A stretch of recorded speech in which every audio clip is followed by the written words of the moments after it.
Football is our religion. The One Call Stadium is our church. Nigel Clough, the God we choose to believe in.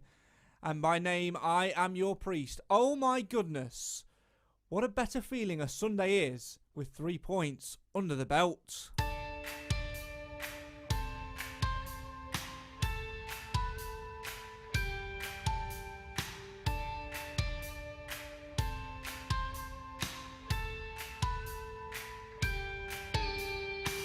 After waiting for what felt like an eternity, Mansfield Town yesterday finally put 3 points on the board. Although, in typical Mansfield Town fashion of late, it didn't perhaps start the way it ended.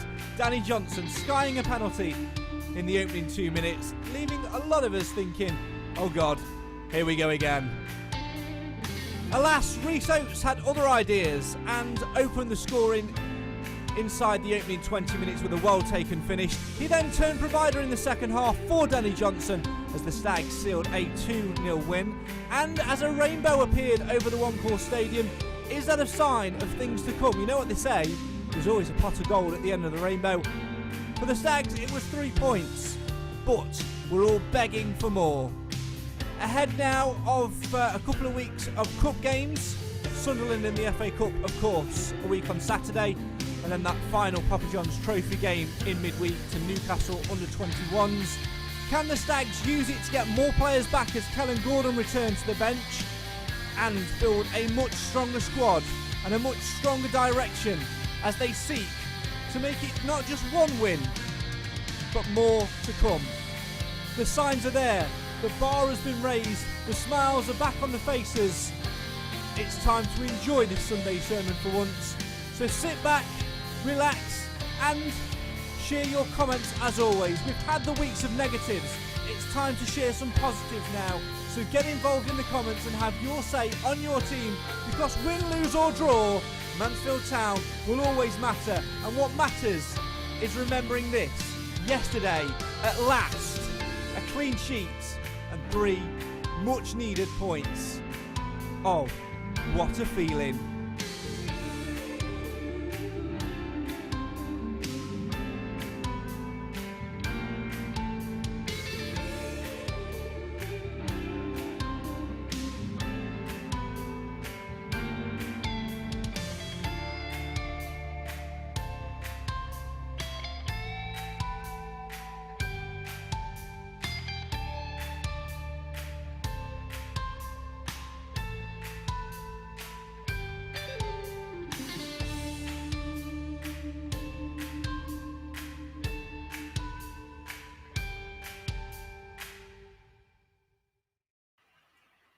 Let's just soak it in for a minute, shall we? That beautiful, beautiful feeling of having 3 points on board. Well done to Nigel Clough and the players yesterday for getting a long overdue win. Fantastic stuff. There was nothing scary. There was nothing spooky about it. It was just Mansfield Town back to where they needed to be with 3 points on board. Hello and welcome to the Mansfield Matters podcast. It's a show for the fans, by the fans. Why?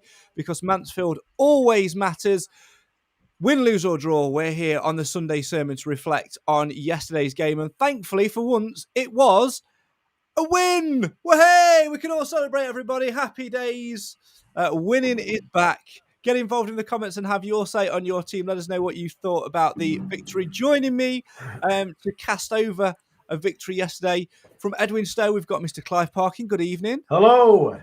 And from the other side of Mansfield, using a hamster and a wheel for internet, it's Mr. Nathan Edge. Evening. Happy Halloween, gents. Happy Halloween indeed. Yeah, you've just sent a little message to our group chat saying that, well, go on, you can say what you said, Nath. Well, I'm disappointed.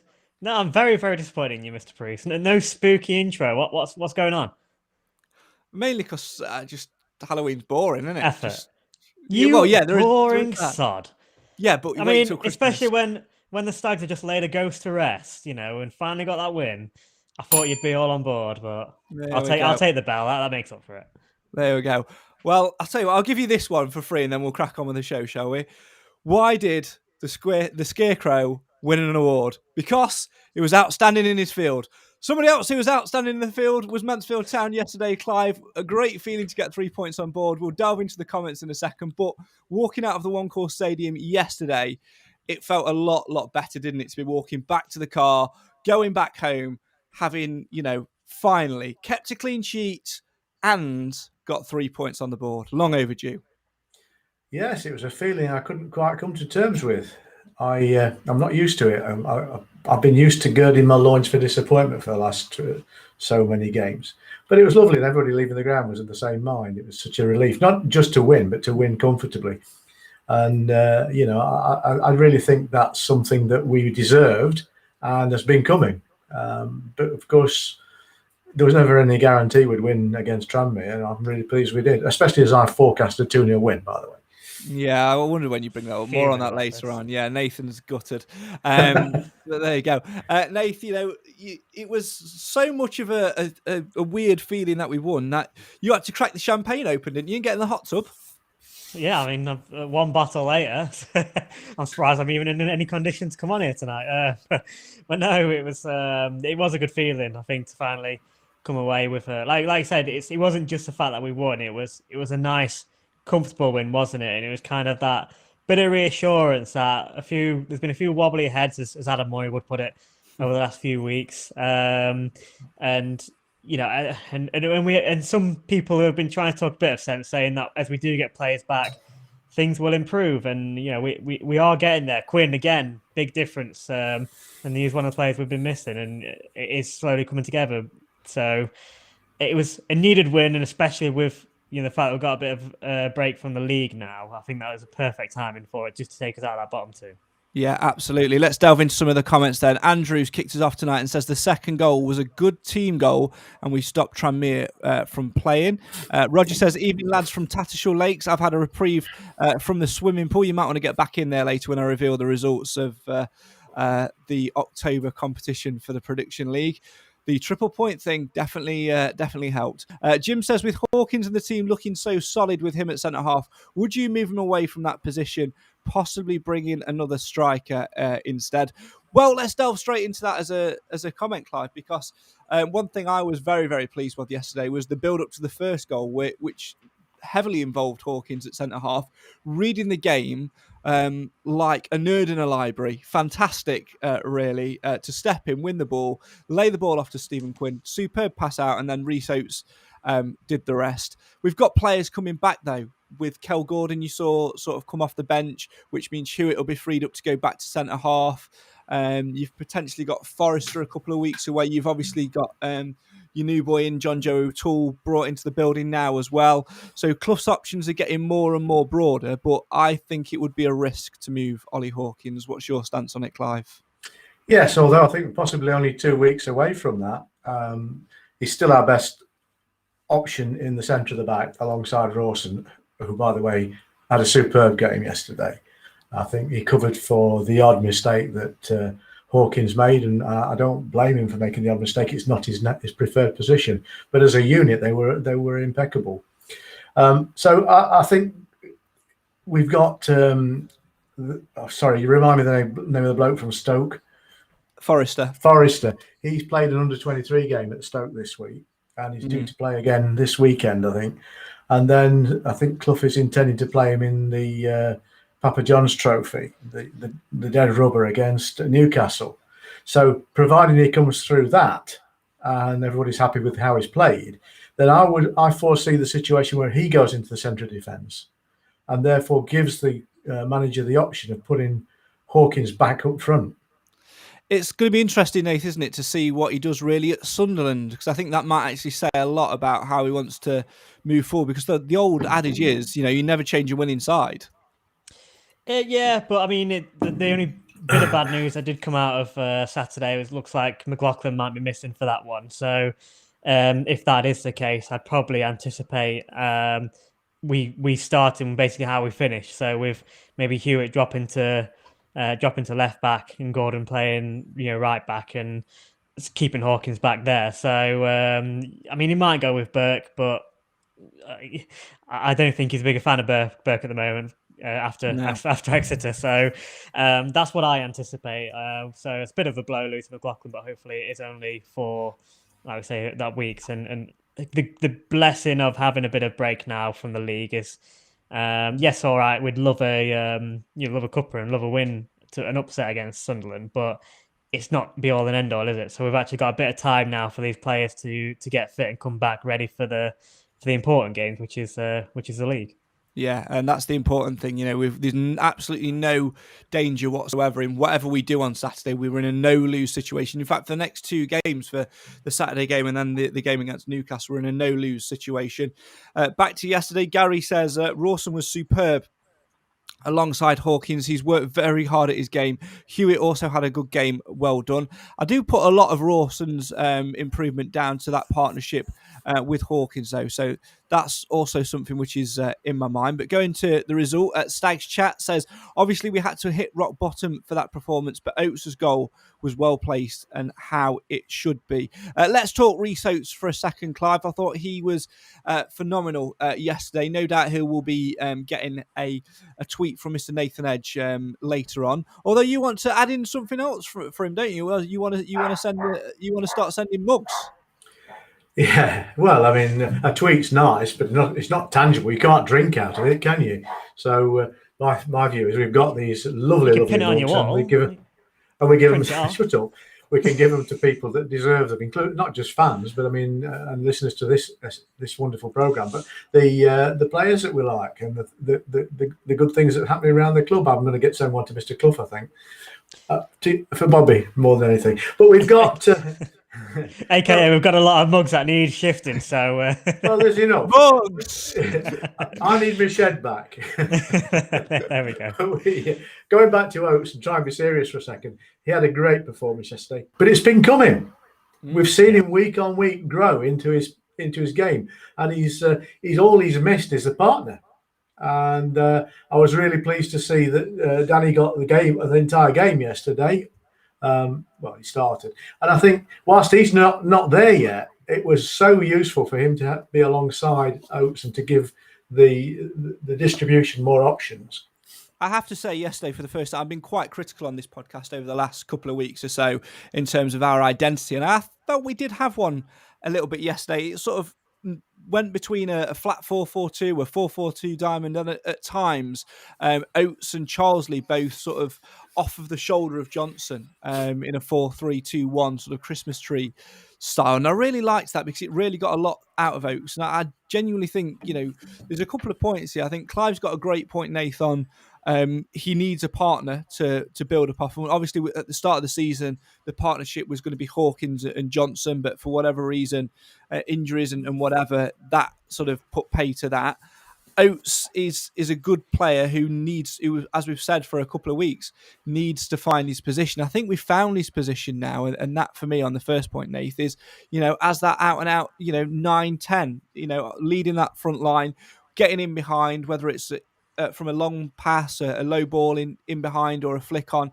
That's where he's dangerous, because we saw it not just in the goal he scored, on a couple of occasions where he, opened the door, but also in the build-up to the second goal where he unselfishly didn't go for the headlines, didn't go for the viral video, and after doing the Gaza, squared it to Johnny Johnson, who couldn't miss.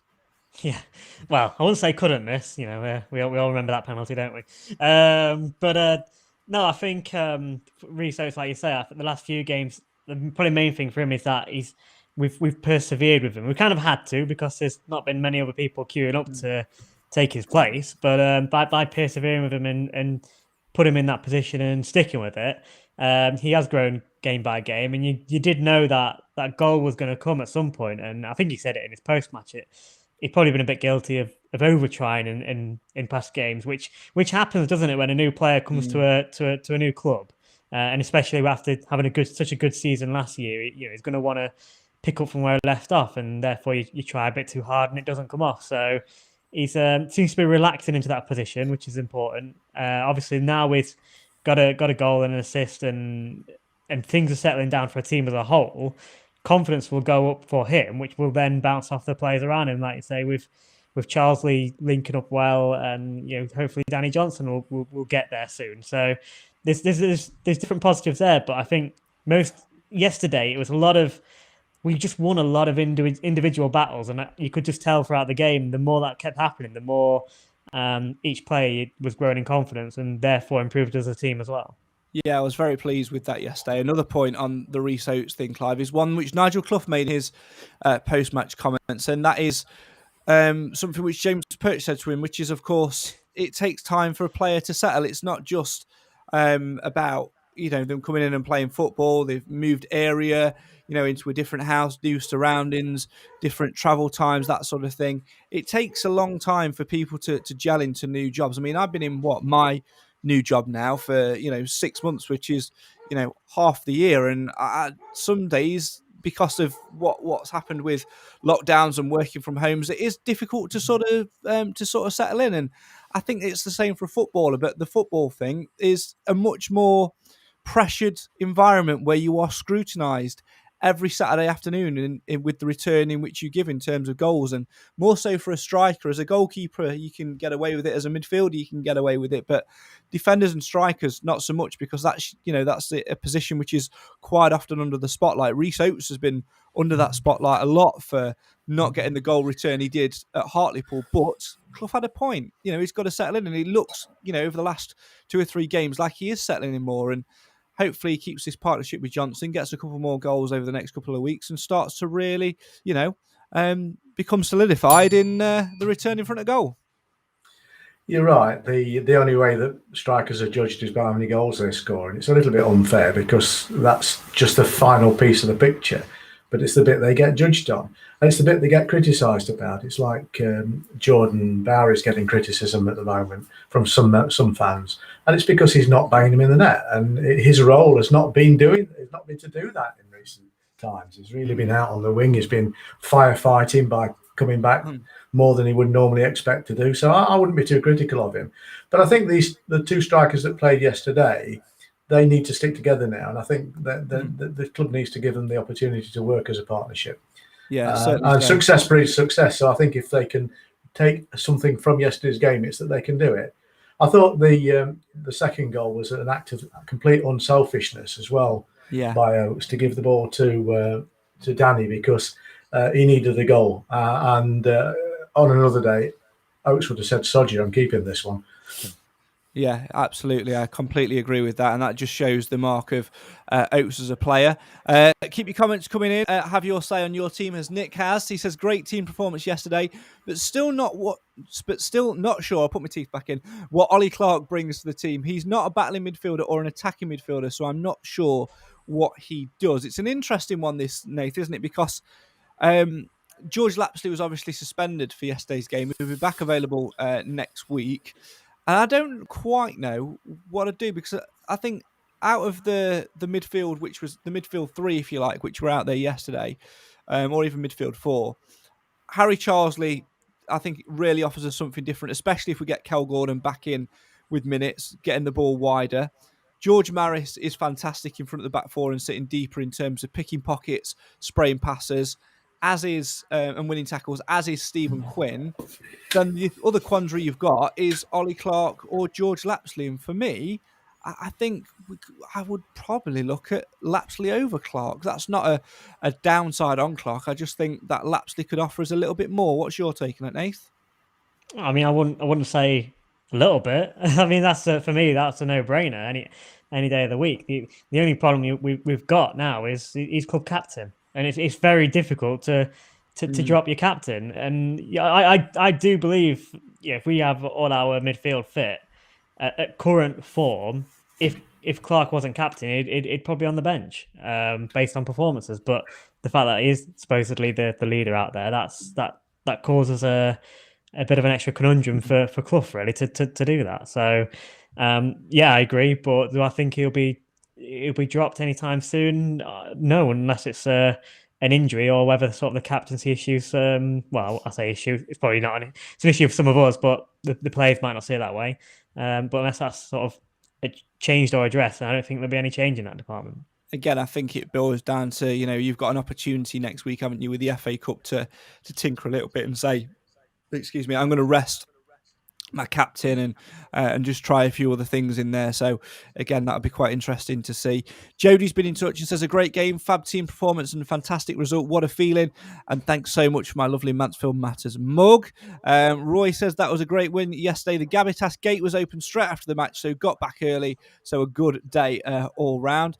Mr. Wilson's been in touch, who was feeling a little bit under the weather yesterday, as we could hear on the tannoy. I hope you're feeling a lot better, my friend. He says, awesome yesterday. Defence was solid. Oates outstanding. Great winning feeling. Richard says about Reece Oates, he was immense. 10 out of 10. It looked like him and Johnson could form a useful partnership. Jamie says, much needed win. We have needed it, but the worry is Nigel Clough has got his favourites. Roy says Quinn orchestrated the whole game and tried to take him out a few times. They tried to take him out a few times. Plus, he played 90 minutes, so he should be captain.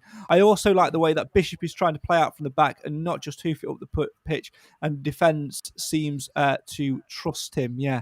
On Ollie Clark, Gary says Ollie Clark concerns me.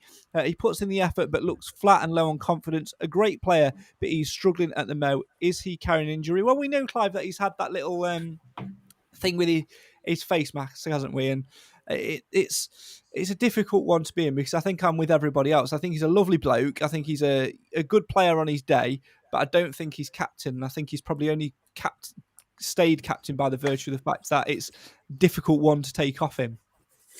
Yeah, I think he's there because he's a sitting tenant of the captaincy, and I think you're right. It says the wrong things about the player and the team spirit once you start taking captaincies away without really good reason. Although I agree with Roy, who's contributed to this. He says that he thinks that Quinn would make a better captain. I'd probably agree with that. I think he's more vocal. He's certainly more volatile, and I don't mean that in a nasty way.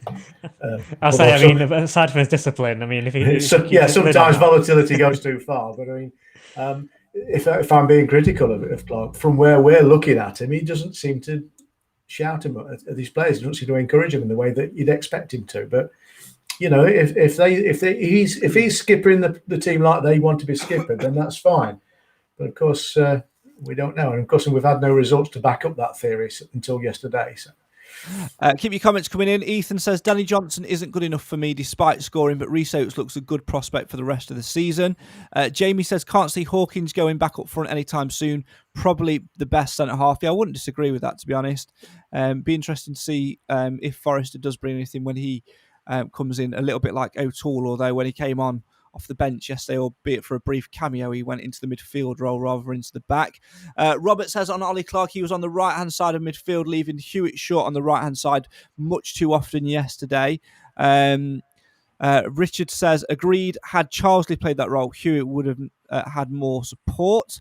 Talking about Hewitt, says Rob, I think he's the most improved player since the start of the season. Jamie says, like to see O'Toole given a run out. Good replacement for Ollie Clark. Yeah, absolutely. What do you make about the Hewitt thing? Rob says, I think he's been the most improved player since the start of the season. I actually disagree. I think it's the man who's next to him. I think Rawson's one of the most improved. Are you asking me? Yeah. Well, I'll go with Clive first because, you know, you're... Well, you should go with me because Rob, who made the contribution, used to work with me. So, hello, Rob. Good evening. We go way back. Far further than we should even think about. But yeah, I agree with him to a point because he has improved enormously. Maybe he started too far back in terms of quality, but he's certainly grown into a much more competent and reliable player than what we thought he was 10 weeks ago. So I think we've seen the entire unit grow, and I think Hawkins could take some credit for all that because he's been a bit of cement that was needed. But as we've already discussed, Faz Rawson has grown into a really reliable central defender, and it was already. But I think he's had to find an extra gear because of the circumstances he's had to play in. Paul says, why isn't Forrester getting a run out? Wouldn't that be a waste of a wage if he doesn't get a chance? Also, let's not get carried away. 1 win in 15 games isn't great. The verdict is still out for me on Cloughie. Let's deal with the first part of that. Forrester's picked up Obviously had a bit of a bug and knocks here, there, and everywhere. But as Clive said at the top of the show, he has played recently, although he's played for Stokes under 23s rather than ours. And I actually think, Nath, that because I was, we had the under 23s game in the week where we went to Wigan on the Thursday. More on that in a little bit because the dates didn't quite fit in terms of playing some of the players that needed minutes. But in terms of the standard of quality between our under 23s in the Premier League Cup and Stokes under 23s in Premier League 2 or whatever it is, the division that they play in, the quality is much, much better. And I would much rather get a player have minutes under his belt in a much more competitive environment, Nathan, than just looking out in essentially what's a friendly. Yeah, and it probably makes sense because obviously he has been carrying an injury and it has been treated for it at Stoke from my understanding from the interviews. So, yes, he has, yeah. So whilst he's there, he may as well, because he's going to be under the same physio and all that sort of things. They're going to be looking at the right things in part of his, recovery and things like that. So it makes sense to first of all be there for that reason anyway. But then, like you say, the second point is the fact that it's a step up in the level of competitiveness. So that's going to prepare him better than it is necessarily playing in our under 23s. It's a little bit different when it comes to next week. If he is ready for the Newcastle United under 23s or under 21s, whatever it is, match, then yeah, absolutely integrate him because he is going to be inevitably playing with some of the teammates that will be going out on a Saturday. So that's a different kettle of fish then. But right now, there's no need to rush him back when we've got a little bit of cover now with Gordon coming back in. Hewitt, like we just said, there's improving a little bit. So we're starting to get a few numbers back there. So yeah, makes sense just to ease him back ready for Newcastle and then the Stevenage game. Yeah, especially with Kyle Gordon coming back as well. I think, and Hawkins doing so well there. I don't think there's too much of a need there because I think even if we were short on one centre-half, Clive, I think Mr. Clough would be more inclined to put O'Toole back there than what he would Forrester at the minute. And that's no disrespect to Forrester. That's just in terms of having a more senior player, more experienced player, one who he's worked with before. I think he just comes in terms of, we know that Mr. Clough has got his order of players or whatever. I just think that O'Toole may be a little bit more up the ladder. And I mean, no disrespect in that to anyone. No, the only reason he's taking him on is he's reasonably fit because he's been in training even though he's not been attached to a club. And he's got experience and Clough knows that and he's worked with him. So he has the idea that he would slot in fairly quickly and he must have double-checked and treble-checked that he wasn't injured as well. Yeah, absolutely. I think that's why it probably didn't take so long, why it took so long maybe to get him in and have a look. So I know he was training with a couple of other League Two clubs as well. Let's come to this comment from John, and then Paul's asked me a question, but I'll ask it to you as well. But we'll talk about that after we've heard from Nigel Clough, so don't let me forget. This comment from John, though, says, for me, I think Charles Lee is too lightweight and lacks that determination in midfield, trying to play the diamond. Was brilliant yesterday to be smiling whilst driving home instead of everyone moaning and groaning. I slightly disagree on that with John Nath. I think Charles Lee is a good player for us. I think he can offer us a different number of positions and a different number of outlets. I felt he played relatively well yesterday, getting up and supporting the front two, often playing in behind them at times and winning the ball and feeding through the back line to the likes of Oates and what have you. But also, I keep banging on about having Kel Gordon back, but I think the more we do see him back, the more we'll be inclined to play down both wings rather than just go down the left-hand side through Quinn and McLaughlin. And if McLaughlin's going to be out injured here, there and everywhere as well, maybe we will switch it back to the right. And I think Harry Charsley as a result, Nath, will be a big part of that. Yeah, I mean, you think back to before, obviously early in the season when Charsley was out injured. Basically, whenever we had an attack, it was down the left, without doubt, always down the left, because that was our only attacking sort of threat. Whereas I actually think Charsley does give us a bit more. So, I think he's one of them players that maybe doesn't get noticed as much as well. He's not the one where you'd say in the midfield, you'd pick him out and be like, he's our best player in that, in midfield. And even after the match, you might sometimes sort of, he kind of just does a lot of the Yeah.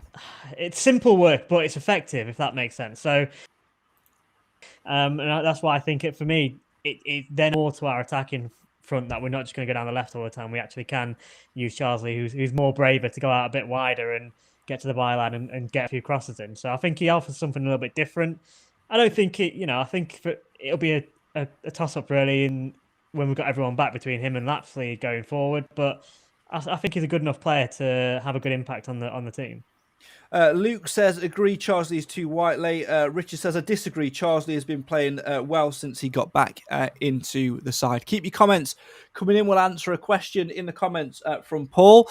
Plus, we'll talk a little bit more about next week's game. And we'll have those all-important results of the podcast prediction game. Who out of you lovely listeners and viewers has accumulated the most points after our triple point Saturday to win one of these beautiful Mansfield Matters mugs? Who will be the winner? We'll find out very, very shortly indeed. And a lot more still to come. First, though, let's get some final reaction from yesterday's game. From the Stags boss, the man who was probably the most relieved of us all yesterday come 5 o'clock when that full-time whistle blown. It is Mr. Nigel Clough. Relief more than anything. Very, very pleased with the performance and the manner in which we did it. We probably didn't play as well as we did against Port Vale last week, but we kept the clean sheet, missed another penalty, second one in consecutive home games, and still managed to get the 3 points. But I thought the way we went about it was very commendable today, and I didn't think we started and played like a team that was second bottom. I thought we recovered quite well. I thought we had 5-10 minutes where they had a little bit of pressure and they had the disallowed goal for offside, which he was, but I thought from that point on we got control of the game again, and it was just a matter of getting that second goal. The pass, his first touch and then the finish was excellent. And we've been a bit frustrated with Reece. He's been a bit frustrated.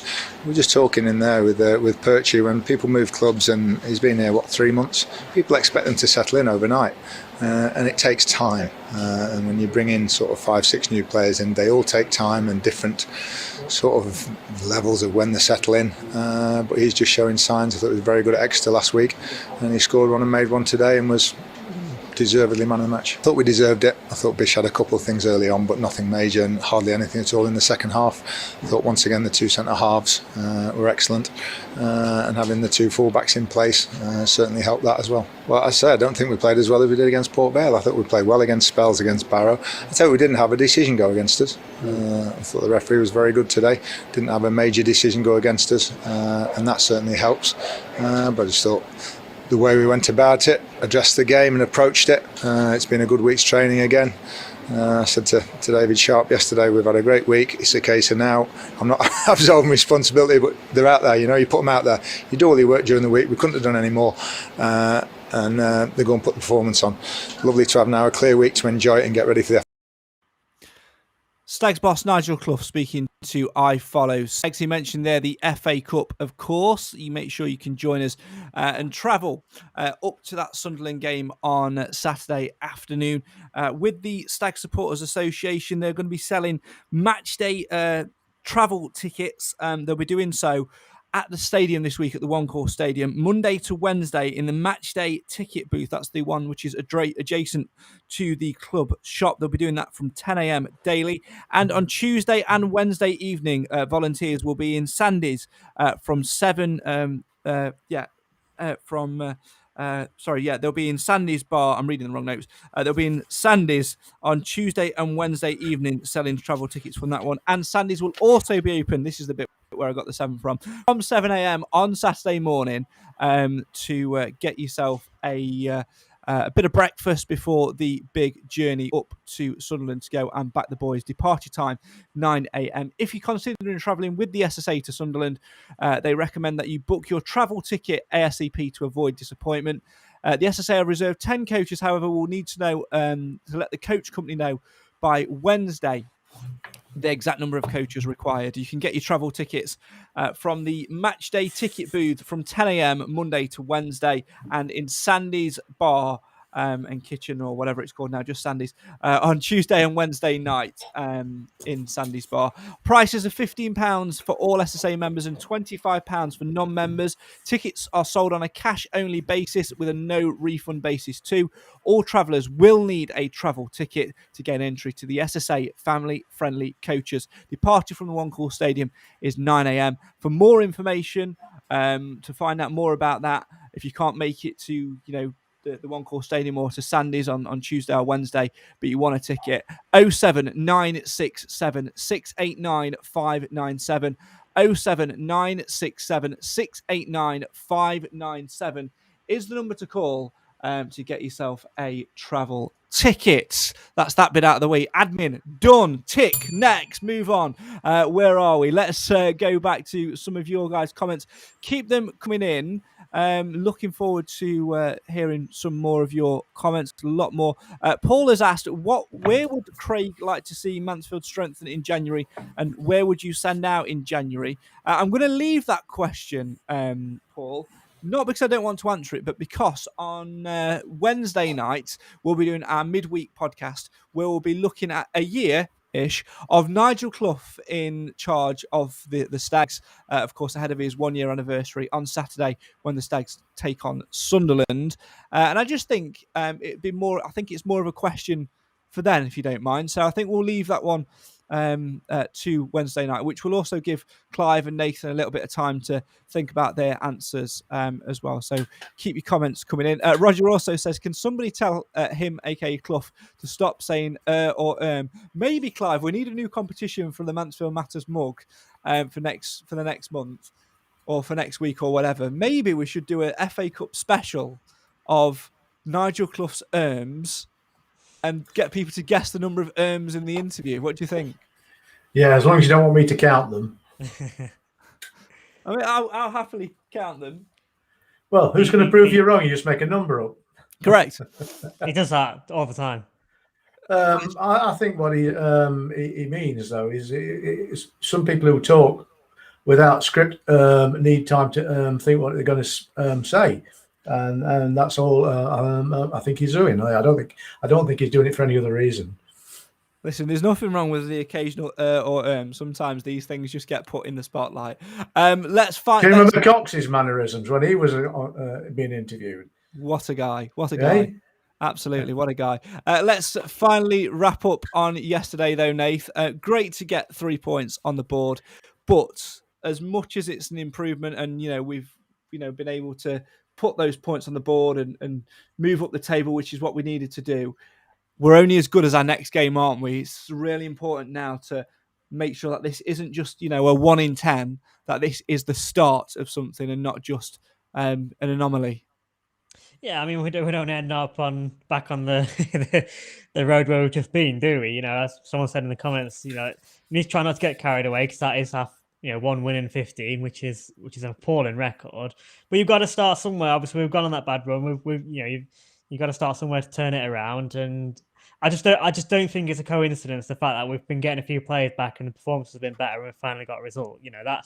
That's not a coincidence for me. So provided nothing drastic happens in the next couple of weeks during these cup matches, and we lose any key players, we've got more time for players to come back, which again is only going to strengthen us, and therefore means that we can be more competitive when we come back. In the first game against Stevenage, it's kind of although it's nice, I think, to have a bit of distraction now with the cup and things. You kind of, in some ways, now you've got to win. You kind of want to go to your next match, don't you, to maybe get another win while your confidence is high. But I still think the more we have time for players to come back, the better. So I'll be looking forward to the little bit of a break and then seeing how we do fare with a nice trip to Stevenage when the cup matches are done. Yeah, looking forward to that trip to Stevenage as always. Let's hope that there's not a circus in town on the car park where we usually park. Otherwise, that'll be a bit of a nightmare. But there you go. Lots of away miles to get in this month as well, Clive. Sutton on a Tuesday night. Crawley to go to as well.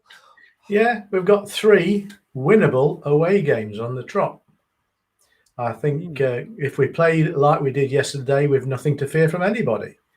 And certainly those 3 teams are not infallible. We ought to come away from there with a bag full of points. it'll be the test of whether we've actually turned the corner or not.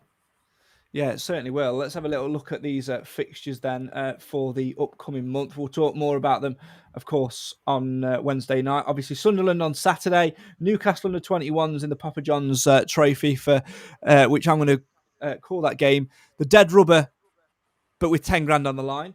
We've all then in the league, trip to Stevenage on the 13th, Scunthorpe at home, the only home game in the league this month, on the 20th. 23rd on the Tuesday night is a trip to Sutton United, first time visit there, and then a trip to Crawley Town to end off the month. Like Clive says, Nath, winnable games in that, and I'd be looking for us to have a much better month than what we've just had. And I think coming off the back of that victory yesterday, if we can get a good result in the FA Cup, nobody's expecting anything of us, which is a good thing sometimes. If we can get a good result there, a draw, maybe bring them back to the one call. I know it'll add an extra game into the fixture calendar, which we perhaps don't need. But if we can get a positive result, that can give us that extra bit of spring in our step going into those league games, because we do need to start clawing our way back up that table, which we did do yesterday afternoon.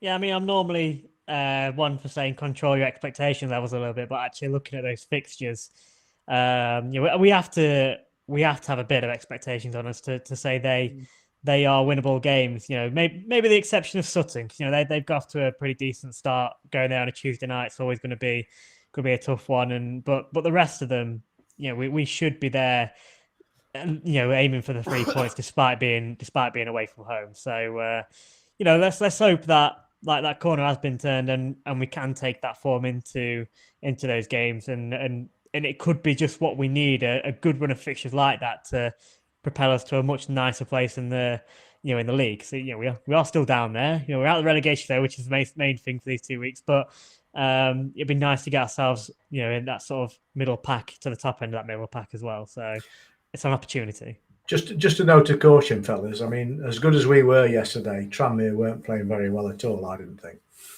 No, they weren't. But sometimes you've got to dig in and take the advantage, haven't you? And I felt we did that well yesterday. And I tell you what, we did well yesterday for the first time all season in my world.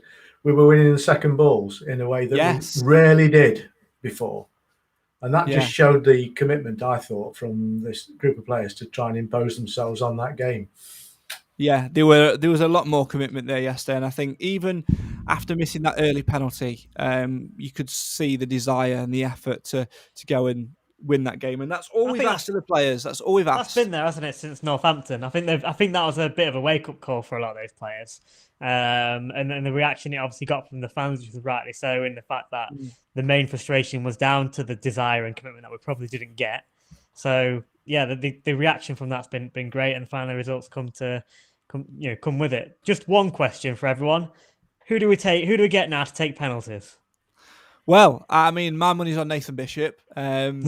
Serious money you'd be on Reece Oates, wouldn't it? But it's yes. I don't know. Hawkins for me. I mean, at least he hit the target. That's the main thing. Maybe what will happen is, as they walk out onto the pitch, Sammy the Stag will hand them a raffle ticket, which they have to, put inside the shorts or whatever. And if we win a penalty, Mr. Wilson then all of a sudden gets these, just gets a random bingo up and goes, number 4, you are up to take the penalty. And they're all looking into the shorts, and it's Steve McLaughlin. I'll tell you who should take the penalties. It would improve his status somewhat amongst the supporters. Ollie Clark. Yeah, and I knew you were going to go there. Had a comment in from a person called Cam Felton. Never heard of him. No one knows who he is. I thought he'd be at trick or treating tonight, his agent. Yeah.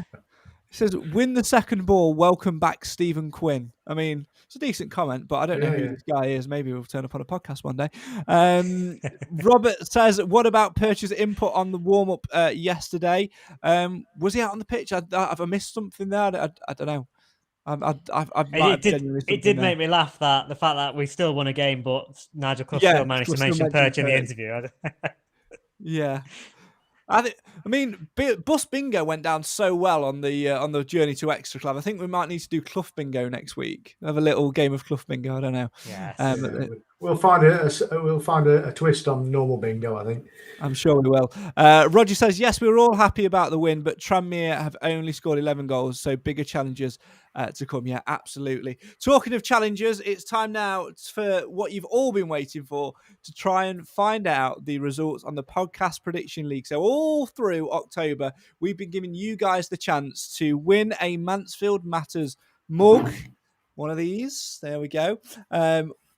All we had to do was predict the outcome of Mansfield's games. Now, it's not been easier because a lot of Stags fans are a little bit like me and, always go for a win. That hasn't really happened much over the last couple of weeks or so. So we decided to try and heat up the competition last weekend by going for a triple point weekend, okay? Lots of people got involved with that, and because it was a triple point weekend and the points were low, it meant that somebody who hadn't played all month could come in and win it. We're going to find out who has won it in just a second and, give them a huge shout out and arrange for them to get a Mansfield Matters mug. But I've just flicked the participant names back on the screen. And Clive, can you explain what name you've gone for this week? In fact, before you do, I just want to clarify this point from Richard, who says Perch was out on the pitch yesterday whilst they were doing their warm-up before the game, clapping and cheering whilst shooting practice was taking place. Excellent. Thanks so much for pointing that out, Robert, because I certainly didn't see it. Didn't go in the ground until later than what I usually do yesterday, and was a little bit out of it with the back end of an illness. So I was just eating my sausage roll and drinking my hot chocolate. So, yes, great to see Perch out there. Yeah, on that score, I really hope that Perch is destined for a role in the club's coaching team. Yeah. Ideally as a player coach if he recovers for next season. Absolutely. Right, names. Talk me through your screen name, Clive. The Oracle. The Oracle is somebody who's all-knowing and a great predictor of things. So that's me. Well, Nathan, you're not happy about this, are you, at all? I mean, we didn't have a vote on this triple play situation, so the fact that I've got minimal points in it, I'm fuming. So just get on with it and put me out of misery. You did pick up some points, though. You're such a. I know I did. Yeah, poor loser. Poor loser. Right. Here we go. Right, I'm not going to be able to hear you for a minute. So here we go. Good. It's our time to reveal the latest Mansfield Matters Podcast Prediction League at the end of October.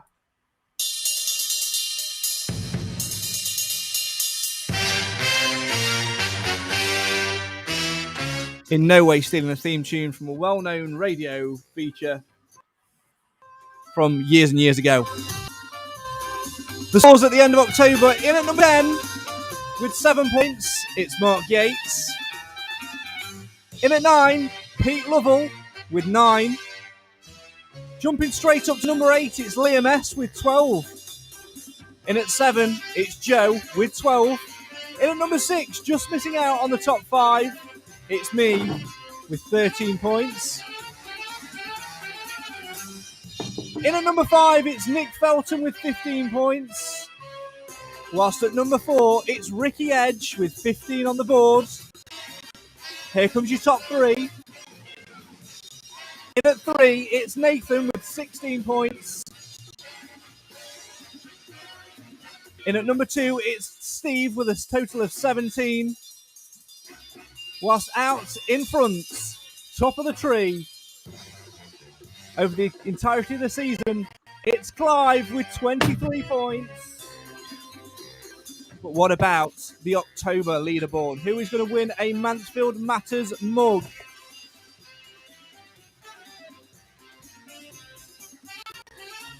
Let's go through the points.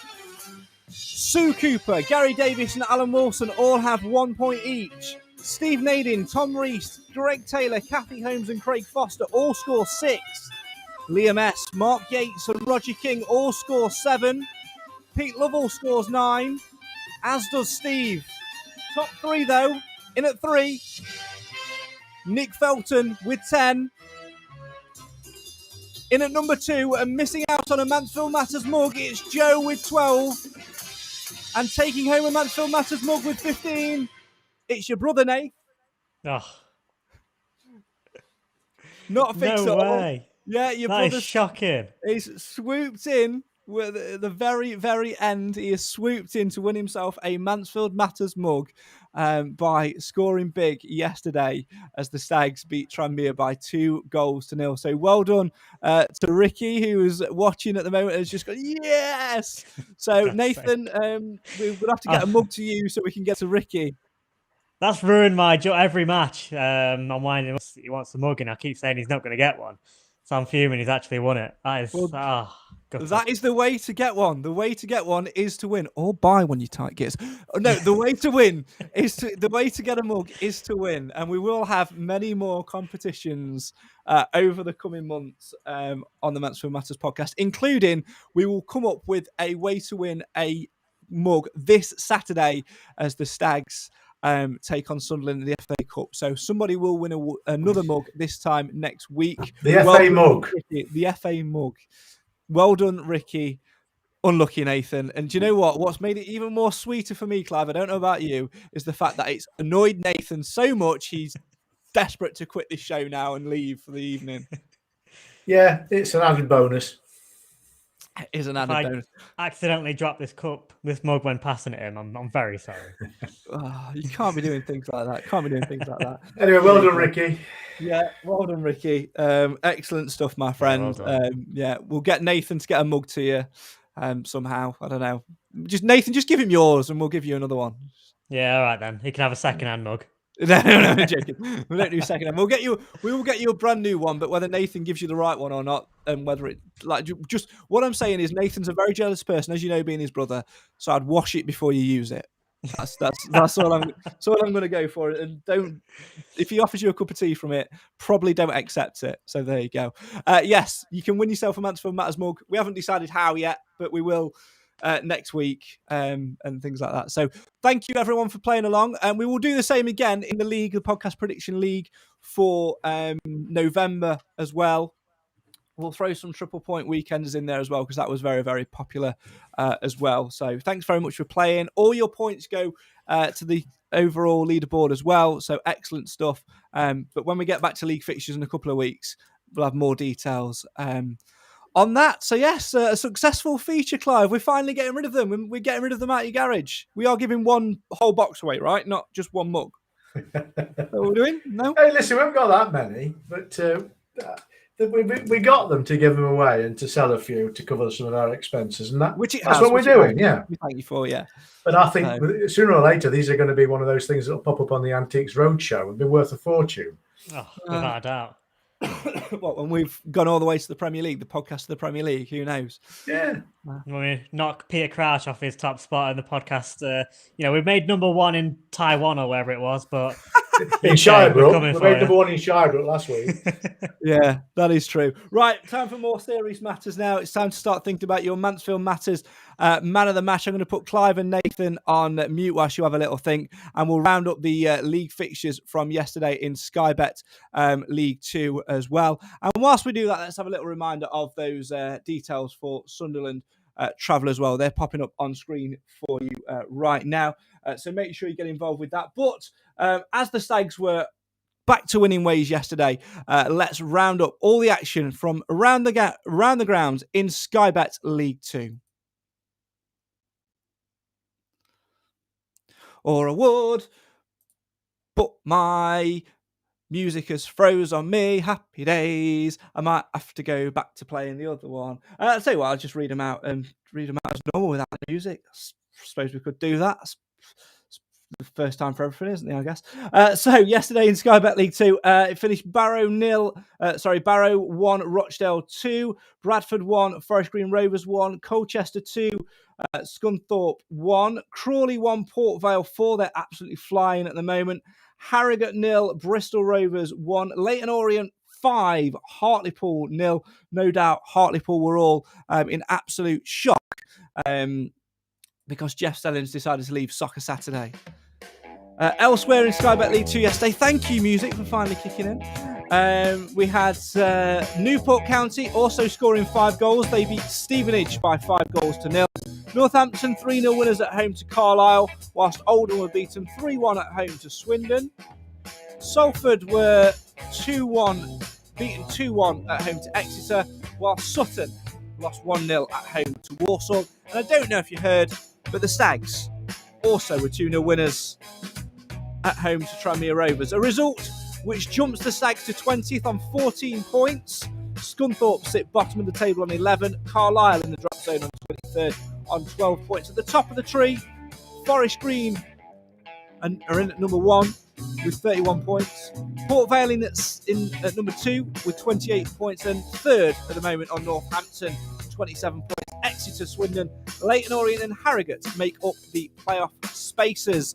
Get your votes in now for Man of the Match. Let us know who you think will be the Stags' Man of the Match, as the Stags beat Tranmere Rovers by 2-0 at the One Call Stadium yesterday.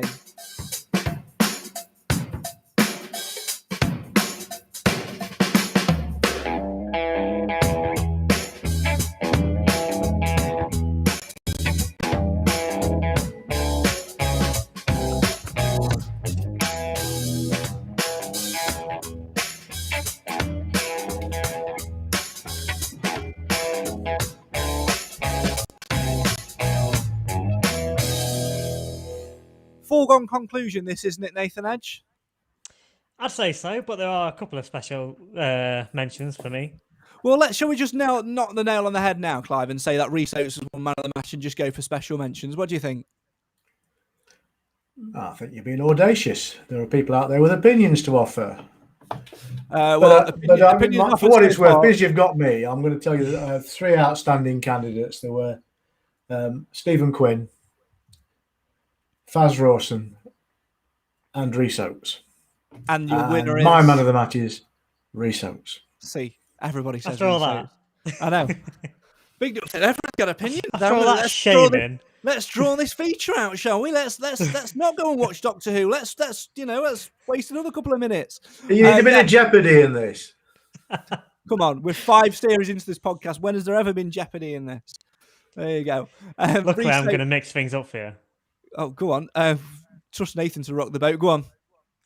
Yeah, my 3. Stephen Quinn, Rhys Oates, and the Magnifico Faz Rawson. So I'm not at all. It's the same 3. And it's also Rhys Oates. Yeah, I'll go. I'll just go for the same 3 as well. With a also notable mention for Ollie Hawkins. I thought his contribution in the first goal was great. But Rhys Oates, man of the match, as says Nick, as says Richard, as says Paul. Nathan, get tweeting. Job done. Next one ticked off. There we go. That is almost, we've got, and Kathy snuck in with Oates, man of the match as well. So with 100% of the vote, Rhys Oates gets the man of the match. And favourable mentions for Farron Rawson, for Stephen Quinn, and for Ollie Hawkins. Do you think even I saw that coming, which is quite concerning. There we go. It is quite concerning. Hello, is that the benefits office? Anyway, moving swiftly on. I'm only joking, no, really. Right, that is almost all we've got time for today. Great to get back to winning ways yesterday. But there is, of course, more to come from us next week. But before I let Clive and Nathan go, and before I tell you about what's coming up in the week, we always end on lessons. Win, lose or draw, we end on the lessons. I hate this Nathan, feature. I know. Well, guess what? It's a sermon. You have lessons in sermons. Deal with it. We're nearly in November, man. Mugs. Is that the lesson? That's my lesson for this week. No. You can't have mugs as your lesson. Come on. Oh, all right. My lesson will be... I have faith in the process. You know, we've been saying for weeks that even though it's difficult when you're in the moment, you're frustrated and that, but you could see that things were improving as we start getting players back. So that's a process we need to go through when you've lost a lot of players. So I don't know. This is terrible. I'm gonna say have faith in the process because I hate this feature. Well, tough. It's staying, and you know, the more you say you hate it, the more I'm going to make you get involved with it. Clive, over to you. We're on a high, but it's only the lows that makes the highs high. We've had enough lows. It's time for the highs. That's deep that. We're on a high, lesson, but it's only right. It's a life lesson. Hi ho, I think it was. We're on a high, but it's only the lows, which Jesus, you could have picked a shorter one. I'm starting to hate this feature now as well. Well, it's just a game. Oh dear me. Boys, thank you as always for your contribution. We will see you again on Wednesday evening. Make sure you join us for that one. Lots of great stuff coming up on Wednesday night as we look to celebrate a year-ish of Nigel Clough being in charge of the Stags. Wednesday, 7 o'clock-ish for that one as we reflect on Nigel Clough's first year-ish as manager of Mansfield Town. Of course, his actual 1 year anniversary is on Saturday as the Stags travel to Sunderland. That, though, is all we've got time for. The Stags then beat Tranmere Rovers 2-0 at the One Call Stadium yesterday. Nathan says, have faith in the process. Clive says, we're on a high, but it's only the low which makes the highs high. And I say, soak in every second. Win, lose or draw, Mansfield always matters. Quick little joke for you at the end, and it is a joke. What's the difference between a Danny Johnson penalty and a rainbow? You can always find where the one end of the rainbow has landed. I didn't think that one through. Join us again on Wednesday, 7 p.m. for more Mansfield Matters content as we look at 1 year on as Nigel Clough as Stags manager. Thanks for all your comments, your shares, your questions. We'll see you for more on Wednesday on the show for the fans, by the fans. Why? Because Mansfield always matters.